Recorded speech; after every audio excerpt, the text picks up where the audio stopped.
नमस्ते, मेरा नाम है सानिया पटेल और आपका स्वागत है HW न्यूज नेटवर्क में। आज सुबह झारखंड में बहुत दुखद और पीड़ादायक घटना हुई। मुंबई जा रही एक ट्रेन के लगभग 18 डिब्बे पटरी से उतर जाने से 2 लोगों की मौत हो गई और 20 अन्य घायल हो गए। चलिए जानते हैं आज की इस न्यूज रिपोर्ट में क्या है। हावड़ा CSMT एक्सप्रेस सुबह करीब 4 बजे जमशेदपुर से करीब 80 किलोमीटर दूर बादाम बम्बू के पास पटरी से उतर गई।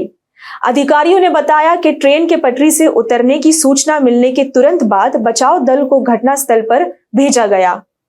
रेलवे के वरिष्ठ अधिकारी ओम प्रकाश चरण ने कहा कि पास में एक मालगाड़ी भी पटरी से उतर गई थी, लेकिन अभी तक ये स्पष्ट नहीं है कि दोनों दुर्घटनाएं एक साथ हुई या नहीं।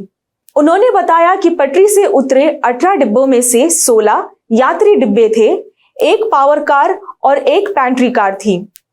अधिकारियों ने बताया कि घायलों को रेलवे की मेडिकल टीम ने प्राथमिक उपचार दिया और अब उन्हें बेहतर इलाज के लिए चक्रधरपुर ले जाया गया है।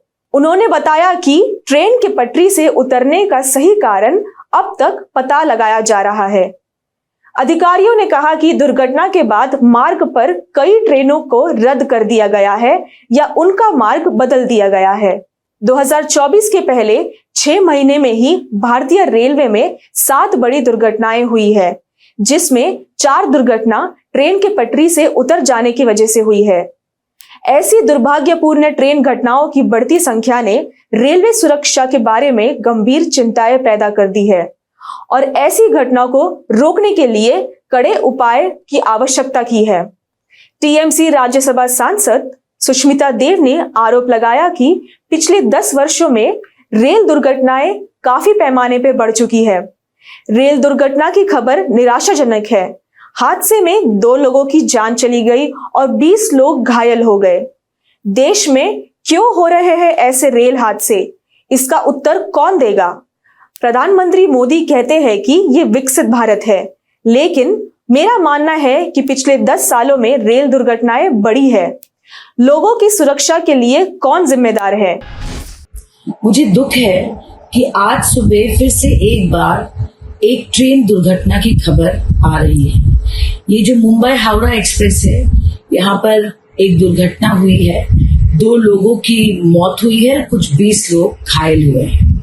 ये जो रेल दुर्घटना बार बार हम देख रहे हैं देश में, कई लोगों की जानें जा रही हैं, कई लोग घायल हो रहे हैं, ये क्यों हो रहा है? इसका जवाब कौन देगा? प्रधानमंत्री मोदी जी कहते हैं कि ये विकसित भारत है। जब भी किसी रेलवे लाइन की इनॉग्रेशन में वो जाते हैं तो वो बड़े बड़े भाषण देते हैं कि रेलवे का बहुत प्रगति हुआ है इस देश में पिछले 10 साल में। पर मेरा ये मानना है कि रेलवे एक्सीडेंट्स देश में पिछले 10 साल में बढ़ गए हैं। आप सबको पता है कि अब रेलवे बजट जो अलग से चर्चा होती थी सदन में, वो भी एनडीए के सरकार ने बंद कर दी। किसकी जवाबदारी होनी चाहिए, ये देश को तय करना है। पर मेरा मानना है इंडियन रेलवेज एक ऐसा साधन है जिसके माध्यम से इस देश की आम जनता एक शहर से दूसरे शहर जाती है या हजारों गांव तक ये ट्रेन जाती है। पर अगर इस तरह से दुर्घटना होते रहेंगे तो लोगों की सिक्योरिटी का जवाबदारी कौन करेगा? इनकी सिक्योरिटी का जिम्मेदारी कौन लेंगे? प्रधानमंत्री के पास कोई जवाब नहीं है और रेलवे मंत्री बिल्कुल ही विफल है। केंद्रीय रेल मंत्री अश्विनी वैष्णव ने अब तक इस दुर्घटना पर कोई प्रतिक्रिया नहीं दी है। आज के इस न्यूज रिपोर्ट में बस इतना ही। बने रहिए हमारे साथ HW न्यूज नेटवर्क में। अगर आपने इस चैनल को सब्सक्राइब ना किया हो तो उस बेल आइकन को दबाकर जरूर सब्सक्राइब कर दीजिए। Stay ahead with our cutting edge news app. Instantly access the latest shorts in just 1 minute and breaking news in just 50 words. Download now for a smarter, faster news experience.